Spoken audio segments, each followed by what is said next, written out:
just like any other tourist. I wouldn't know the first thing about Waikiki. Oh, really? Well, Wai means fresh water, Kiki means spring, which is the basis of the name of the city, Waikiki, which is a part of Honolulu. Obviously, the beaches here on the right, the variety of hotels, different restaurants, and really the must-see part of Honolulu.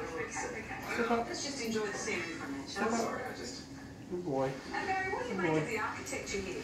It's fantastic. This place really spurred up in the 50s and 60s, and there's a bunch of young architects came to the area, all wanted to make their mark. It's called tropical modernism. There's a bit of trivia there.